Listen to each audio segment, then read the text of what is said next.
which can maybe, because you see, for instance, if people could know that this is Museveni is from Rwakitura, and the district medical officer of Kiruhura has confirmed with a certain form that there is no corona reported in Rwakitura. Then I could cross the border and go to Mureba in Tanzania and see my friends there without anybody worrying about me. But the problem now is there's no coordination. You don't know where the person is coming from, because there's no coordination at the East African level. So that's why we should, for now, say, please, all of you stay, except the cargo. At least the cargo operator, these are few. 3 per vehicle or 2. We can monitor those. It's a question of the scale of how much you can monitor. It's not that we are against anybody who wants it. No, it's just the manageability of the numbers without a system of tracing people where they are coming from. Once the tracing is done, things we can change. Even they should not allow people who are just coming. We should be people who are doing essential work, which cannot wait. But if it is something that can wait, let it wait until the danger is over. Now, the young people should be very careful. Even in my speech of Wednesday, you know, this virus keeps bringing more information because it's a new virus.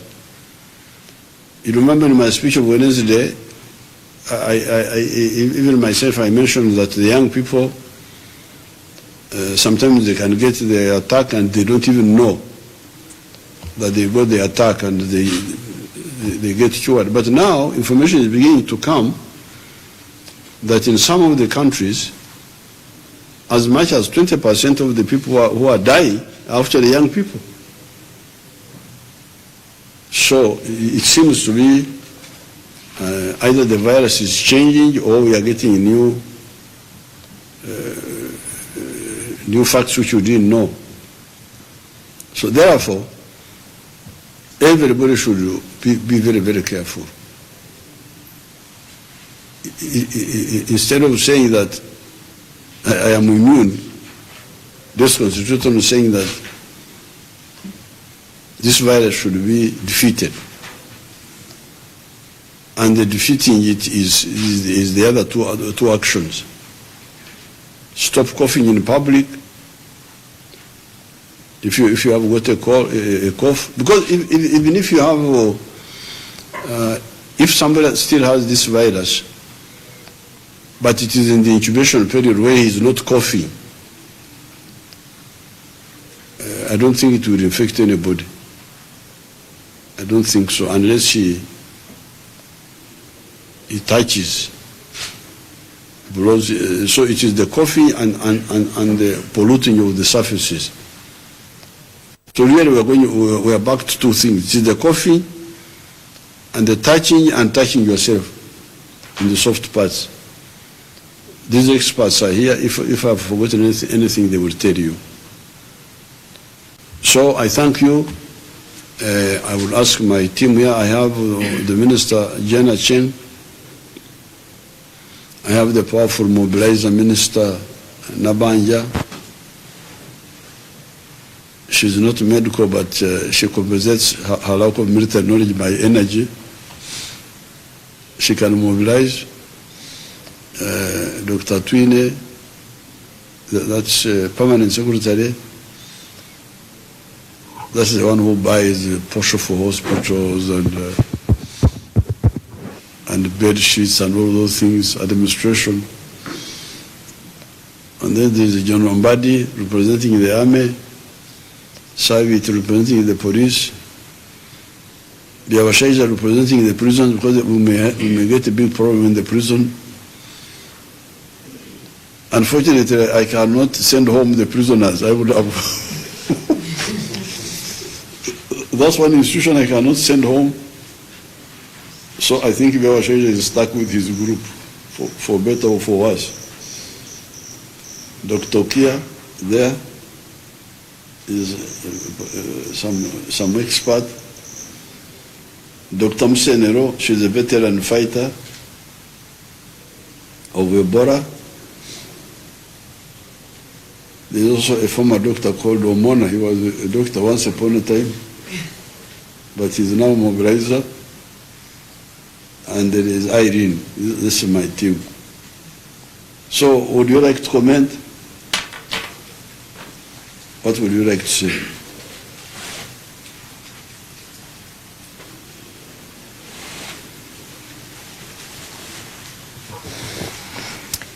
Your Excellency, I want to thank you very much for the additional measures that you have clearly elaborated, in addition to what you communicated to the public on Wednesday.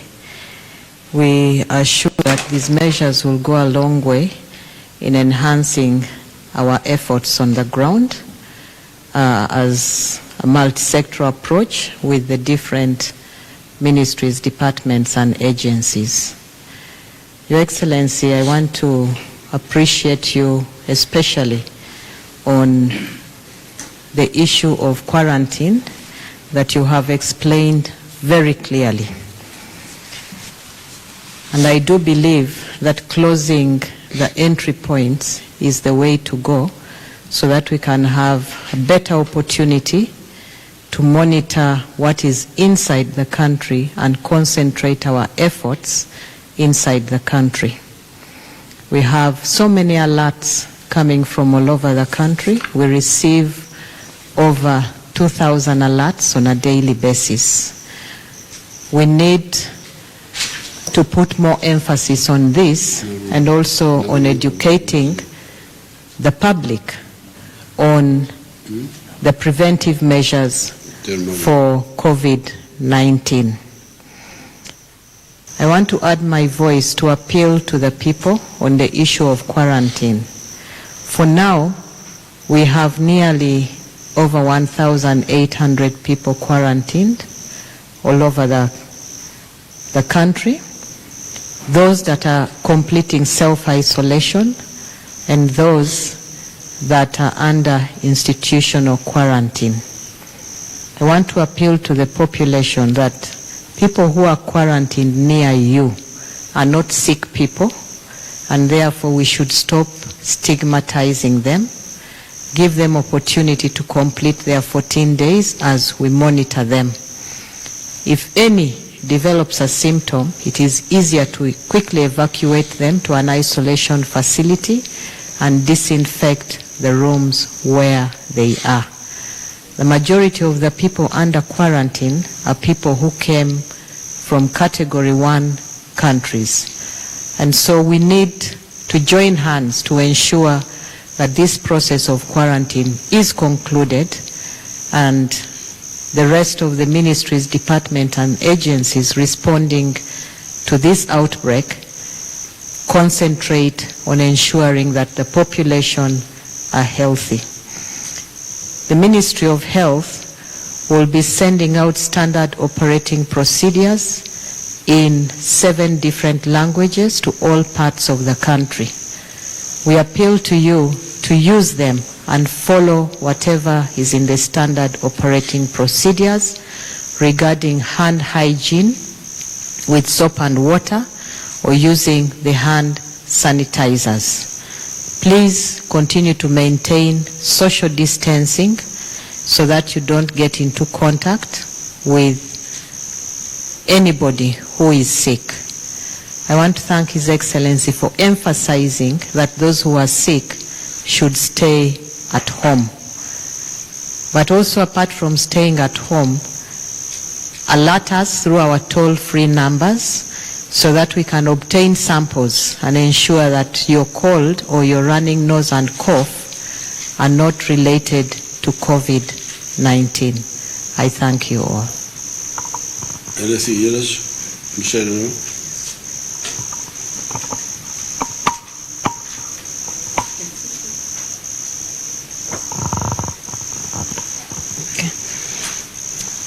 Thank you very much, Your Excellency, for elaborating these measures. I just wanted to emphasize that there are many people who are questioning why we are taking measures when we do not have a case yet. And this is exactly the point. We do not want the virus to come in. So the measures we know are inconveniencing, but they are for the better at the moment. As you watch news, you see how big countries are grappling with the virus. So some people are saying, Uganda, we are overreacting, yet we do not have a case. If possible, we would want not to have a case. So we are taking measures because many countries that waited, they discovered a little too late. So just accept the measures and let us cooperate and stay safe. Secondly, His Excellency has explained to us how the virus spreads.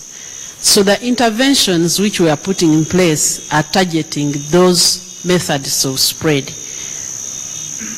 Please avoid crowds, because when you're in a crowd, whether you are going to a bar, because we've had reports that people are still attending drinking at bars, when there are very many, those crowds increase your chances of coming in contact with the virus, with people who are infected, and they could sneeze and infect you. So that's why His Excellency announced the measures to reduce crowds, so that we reduce the chances of infection. And then the washing of the hands is also targeting that, stopping the virus from getting into your eyes. So let's try as much as possible. Wash your hands with soap and water. Many are complaining sanitizers are not there, but you wash your hands with soap and water. It is effective in stopping the virus, and learn to manage your hands so that you don't touch your face. To the young people, we have had a lot of stories. They are saying for them they are safe. And many are even, especially as the students, you have come from school, you are at home. Keep away from the trading centers, especially those out of the city. Keep away from the trading centers. Stay at home, because once you go to those crowded trading centers, some of them really become very crowded in the evening. The chances of coming in touch with the virus are high. Let's all cooperate. We know this is temporary, and if we work together, we'll get through it safe. Today I was speaking with somebody in our ambassador in New York. In New York, you cannot get out of the house, and the ambassador has had to change to close the office. The office is not working, and somebody told me that the debate in New York now is whom do you admit in the hospital and whom do you allow to die at home. This is the debate now. For us here, we are still saying to stop people being infected. In other places, they are debating whom to allow to die alone or to die in the hospital. So if you want to promote yourselves to that level, you are most welcome. May I have done my part. And by the way, see, the problem is that many of the Africans are not Africans. They want everything else except themselves. But these epidemics are not new. The smallpox epidemic of 1893, Banyankole called it Omzegba Muti. Omzegba Muti. Omze is the Nyankole word for smallpox. You see again, the English don't have a word, smallpox. A pox which is small now. No word. But Omzegba Muti is the old name of Mbarara. Mbarara was called Muti. That's what the name of that place. So when the English came, they misnamed it Mbarara, and we have kept the misname. Because when the Europeans came, they asked our people, what do you call this? They were asking the place, but they saw them, Banyankole saw them pointing at a grass called Mbarara. Mbarara is the grass which they use to thatch houses. The scientific name is Hyperenia rufa. So the Banyankole thought they were asking about the grass. So say, Mbarara, yo. Then the man wrote, Mbarara. So it is just a whole fraud. The Mbarara doesn't mean anything. But the name of that town was called Muti. And that's where the royal crown of the king Ntare was in 1893. Now, the Banyankole know that the people who died most were the ones in the royal crown. And if you wanted to escape the smallpox, you go to the villages. Some of the people who are saved, like you were young children, say, "Oh, you take him to the village, to the rural homes." They are the ones who survive. That's why they say Omzegwamti. They don't say Omzegwankole. Omzegwankole. They say Omzegwamti because it was most concentrated in that royal kraal. Remember the kraal of the king, where there were these people. And some of the Banyankole say, "Let me go and die with the king." But the king himself didn't die. I don't know how he survived entirely. He died later from something else, but he survived that smallpox. So you can imagine those old Banyankole knew public health measures of avoiding crowding. And here you are, in the year 2020, and you call it what? 2020?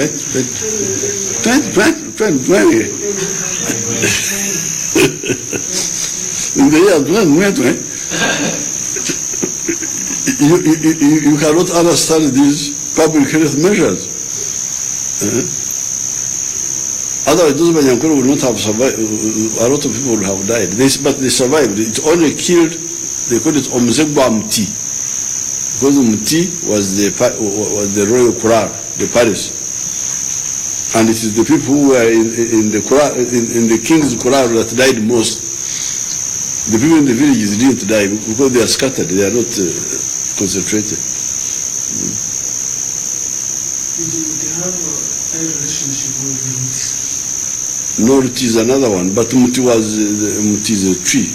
I don't know if there was a tree there. Ruti is there now also. Ruti is a suburb. But they were saying that Quran was like, I think where there is a Aga Khan school, in the town there, where there used to be Aga Khan school. That's where the man's Quran was, the king's Quran. And people really died because of that concentration. And these Arabs had started coming. The same problem. Foreigners. Arabs had started coming with merchandise. They first brought jiggers, umrah. That also caused problems for people. Then eventually they brought smallpox, 1893. Then they brought rinderpest, I don't know what brought rinderpest for cows. It was a very bad time. Those years, 1893 to 1895. If you read the account of Stanley, when he passed through that area a few years before, 1889, it was a very prosperous place with a lot of cows, with a lot of crops. You should read, but you don't read about Africa. You are always reading about the North Pole and the South Pole. But in case you want to read about Africa,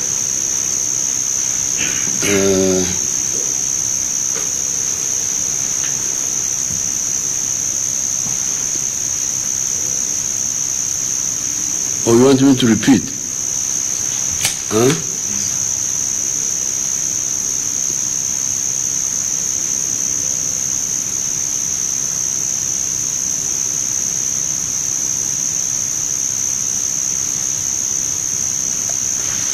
What should I do now? Repeat what? Oh, I read again. Who is commanding this people? You don't have a commander? Who? Hmm?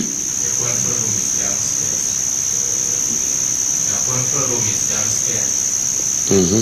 So what should I do now? Hmm? Requesting the first 2 points where you say we are prohibiting the incoming passengers, not from cargo, and the second point where you say we only expect cargo of land, the three, that is the driver, the conductor, and the helper. Well, I can read it. I can read all of it again. It's better, safer. Countrymen and countrywomen, greetings again. A few days ago, on the 18th of March 2020, I addressed you on the dangerous situation of the coronavirus. Up to now, Uganda, by God's mercy, has not yet recorded a single case of this terrible virus.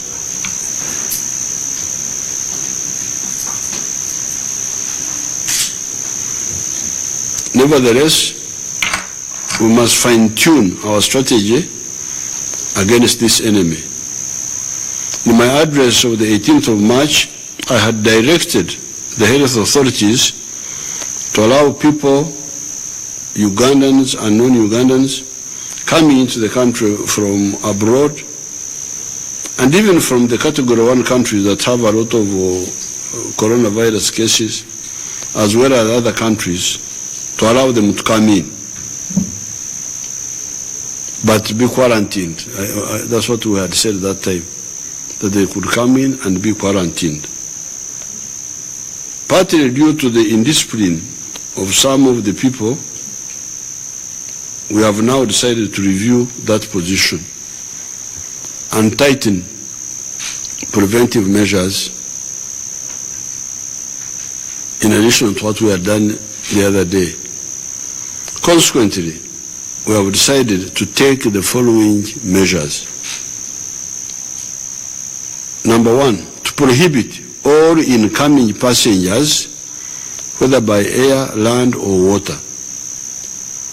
In order to actualize this, we have decided to prohibit all passenger planes coming from outside Uganda from landing at any of the airports of Uganda. Only cargo planes will be allowed to fly into and out of Uganda. Also to be allowed in planes on account of emergency, or the UN planes involved in the relief work and other UN operations, as will be agreed with the mandated government authorities. The crews of these cargo or UN mission planes will be accommodated in locations agreed with the concerned authorities. Domestic flights will continue for now. We may change this later, but because those planes are not safe, you sit together crowded, and then the air conditioning, we don't think it's good. But since we don't have cases yet, they can continue flying. In conformity with international law, this prohibition of incoming passenger planes will come into force 24 hours from midnight to night, the 21st of March 2020. So that means the measure will come into force midnight tomorrow night, which is 22nd of March. Number two, pending the evolving of an East African health response plan to the pandemic by the East African Ministers of Health, no person, Ugandan or otherwise, will be allowed to enter Uganda by land or water except for the drivers and accompanying crews not exceeding 3 for cargo transport vehicles, such as trailers, lorries, and cargo and other cargo vehicles. No buses, no minibuses, no saloon cars, no border borders will be allowed in the country. Also, pedestrians walking on foot or people riding on bicycles will not be allowed to enter Uganda or to enter Uganda by water, by road, or by footpath. Nor will they be allowed to exit by those means. I call upon the LC1s in the border regions to work with the security forces to report and promptly confine anybody who comes in from the neighboring countries without following this order. This measure will come into effect starting 1200 hours tomorrow, the 22nd of March, Sunday. These measures are backed by the force of law as mandated by the Public Health Act and the statutory instrument signed by the Minister of Health. Anybody violating any one of them will be prosecuted and may suffer imprisonment or pay a heavy fine. This virus can cause a lot of death, yet it is very easy to avoid. Remember that the crucial elements about the virus's ability to infect are two. Number one, a sick person sneezes out, or coughing, cholera near you, and the viruses on his invisible mucus spittle being inhaled by you. And secondly, an infected person, after carelessly blowing his nose, touching a surface which you then also touch, and carelessly again touching your mouth, nose, or eyes, without washing your hands first with soap. That is all. Just two methods of infection. Either somebody sneezes near you, which you inhale, or coughs, or he coughs, touches his mouth and nose and touches the surface which you also touch, but not only touch, but you now touch your eyes now, your eyes or your ear or your nose or your mouth. Otherwise, there's no way the virus will enter your system. I must also inform the Ugandans that I do not share the excessive pessimism of some actors regarding the economy and its performance as a consequence of this virus. Yes, some sectors will definitely suffer. These are sectors of tourism, entertainment, sports, etc. However, the sectors of manufacturing, if we act correctly, will boom. Uganda has been importing products to the tune of $7 billion per annum. With the exception of the petroleum products, this is a chance to end the hemorrhage caused by traders who go to foreign countries and turn our market into a supermarket for foreign products. Now that the coronavirus has blocked these products from coming in, we are going to make them here. The government will work out a package to actualize that. All these measures are in addition to what I previously said on Wednesday last, and will be in force for 32 days from Wednesday, from the Wednesday of last Wednesday. The SOPs regarding the cargo transporters will be put out by the Ministry of Health. The young people should be very careful. Previously, there was a belief that young people can easily survive this virus. However, information is beginning to come in showing that quite a bit of the people who are dying in some of the places are young people. In some cases, they even talk of 20% of the people who are dying being young people. So I thank you, wish you good luck.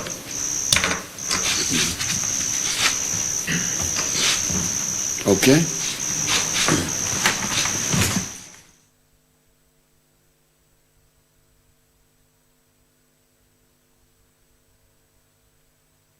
That was the President of Uganda, President Yoweri Kaguta Museveni, addressing the nation on new directives to avert COVID-19. The President of Uganda has emphasized quarantine. He has actually said that for those who are sick, they should stay home, and people should be very vigilant on issues